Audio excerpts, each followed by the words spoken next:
beautiful. Oh, I appreciate that. Yeah, thank you. That is wonderful. Awesome. 1, 2, 3. Yes. And so the thing with the slip lead too, so, you know, when it's coming out of the right side like that, she will be on your left side. If you want her on your right side, you want to have it so that the slip lead is coming out of the left side. Because if it's like this and you're walking her like this, it does the same thing as a flat collar and doesn't cinch all the way, and it just pulls up on one side, right? So there are 4 different ways each of increasing difficulty to get dogs to be able to walk loose leash. The first one, which is the easiest in my opinion because it doesn't take a whole lot of effort out of you, but the mental strain that comes with the weight and reward method can sometimes be too much for people in certain situations. Because you literally have to take a step, wait for your dog to sit. Could take 30 seconds, could take 30 minutes depending on your dog. I have a Norwegian elk hound in there that took us 20 minutes to go from that first gate right there to inside the garage. Right, that was the session for the day. Yeah. I was like, you pooped me out having to wait here for you. And because he would just be spinning around and just like not knowing what was going on, and that's okay. He's very new to this, so I don't expect a whole lot out of, especially puppies. So, but with her, she's a little bit older, you know. So because she's older, certain things may take a little bit longer just because she's been doing them a certain way, right? So, first, take a step. And because we're not going for a sit with her, really we just want her to stay still, right? So she stays still. Take another step. Wonderful.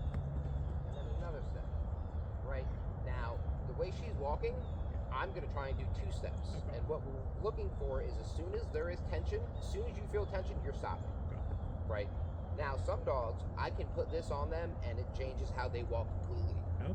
Literally. Like, they're like, I don't like even the slightest bit of pressure right there, so I'm just going to walk next to you. Right, and I could walk 100-pound dogs like this because I know they're not going to pull because you know, this is like this, so there's already some sort of pressure. They know it's there, and they know what comes from it if they start to pull, right? So now we're going to go back this way. Come on, we're going to go this way, Iris. Yeah, wonderful. Awesome. Come on, over here. Yeah, good girl. Wow. Even better. Fantastic. Oh, so close. Wonderful. And you see how as soon as she felt that pressure, she backed herself up? My hand is in the same spot.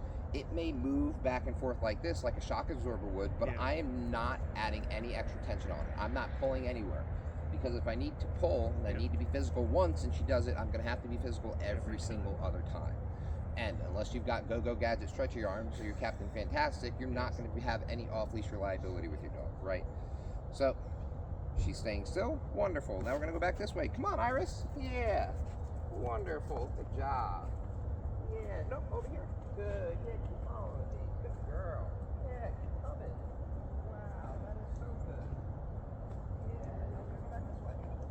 Wow, fantastic. Good job. Yeah, you're doing everything I want right now. Good girl. Yeah. And I'm talking to her the entire time, right? Because she needs to know that, 1, what she's doing is good. 2, she's getting a secondary reward by me verbally acknowledging her.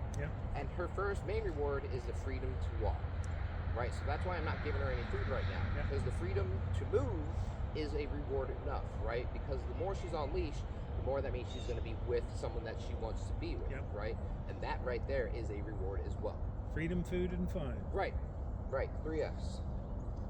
Hi, what's up? And then the next method is the lure and reward.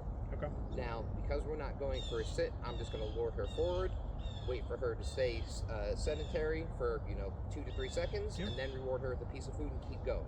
Now, this way is the same, same progression as the loose leash walking with the weight and reward. The better she gets at it, the more steps you can take before you need to reward her, right? Because we want the reward not to happen every single time. As in the beginning, it can happen a lot. As the dog gets better with what they're doing, they're getting more experience, they're becoming more proficient with it, they need to get rewarded less, but rewarded higher when they do more stuff, right? So instead of 1 piece of kibble every time, it's now you get 3 pieces of kibble when you do 5 things in a row. and then has to be 8 things in a row, you know, and then we remove food from the equation until it's just like, oh, good dog, here's a piece for doing nothing, literally just being there, you know. Hey, Iris, what's up, good girl? Yeah, follow this. Good.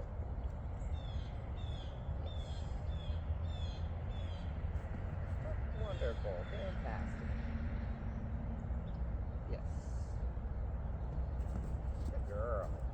Yeah. Good job. Fantastic. Good girl. That one is really easy to do, and you don't even usually need a leash on it. Once dogs know, like, oh, this is, I'm getting food just from walking and following you, cool. Come on. Good girl. Oh, I see why. My bad. Wonderful.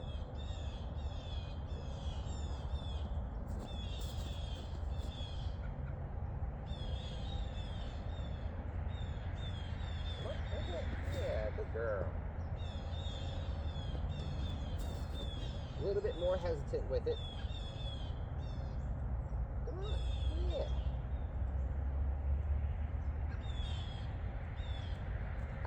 Yeah, right here. Wonderful.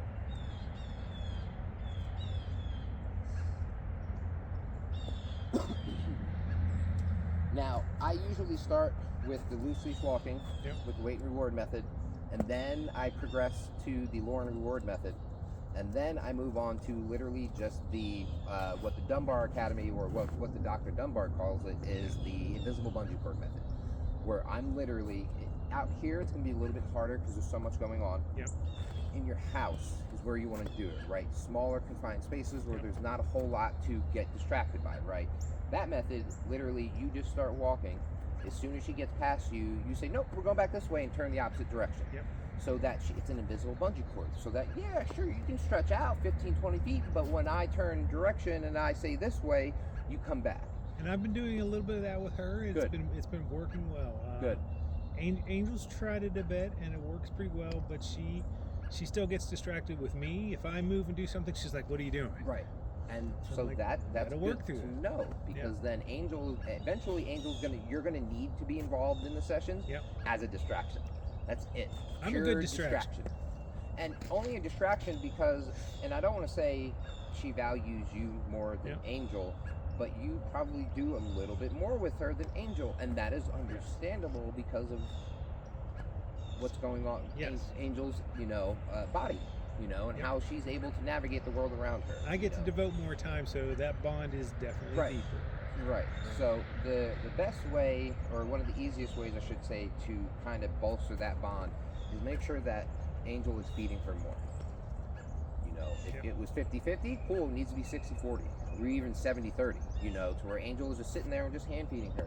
And can do the recall games, just sitting on the couch, for 10 minutes, put on the timer. Every couple seconds, call her over to give her a piece of food. Don't ask for a sit. Piece of food, free. Piece of food, free. Because then she's just going to know, oh, Angel's got tasty stuff too, right?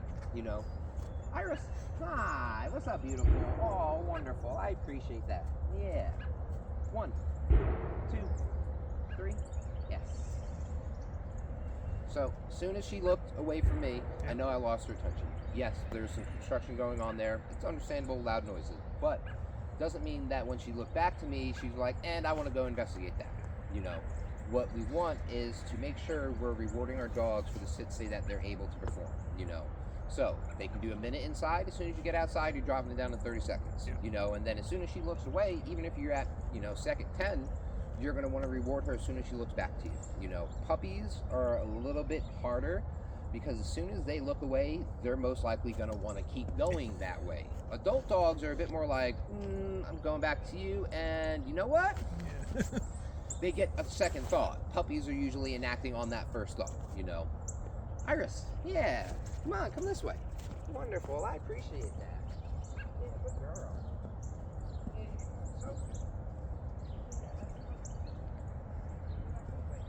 Yeah, good job. Fantastic. Yeah, it doesn't matter what side you're on right now. Yeah, you're doing so good. Yeah, now we're gonna go back this way. Yeah, come on. That's so good. Yeah, I appreciate that. Yeah, I'm gonna walk a little slow now so I can come up to you.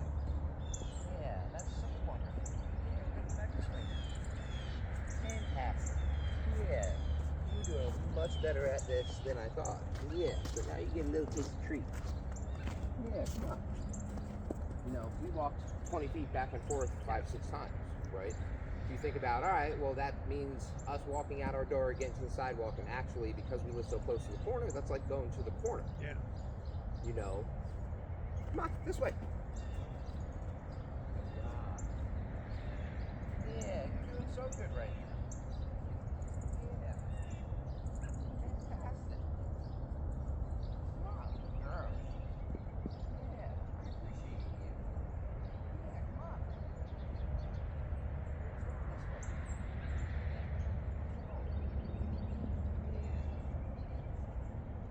You're doing wonderful. You're doing so good right now. Yeah.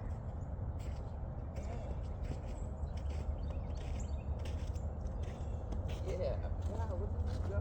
That's pretty fantastic. Yeah, come on. Keep walking. Yeah. You're doing so good. Yeah. Now we're gonna go back this way. Yeah. Wonderful. Good job. Fantastic. 1, 2, 3, 4, 5, 6, 7, 8, 9, 10, 11, 12, 13, 14, 15. Yes. Good girl. Yeah.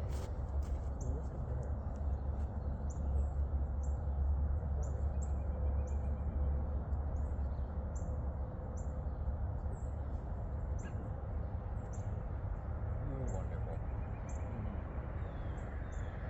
Okay, you can have some free time. Then we'll work on some other stuff. Exceptionally well. That was fantastic. If she is willing to do that with me,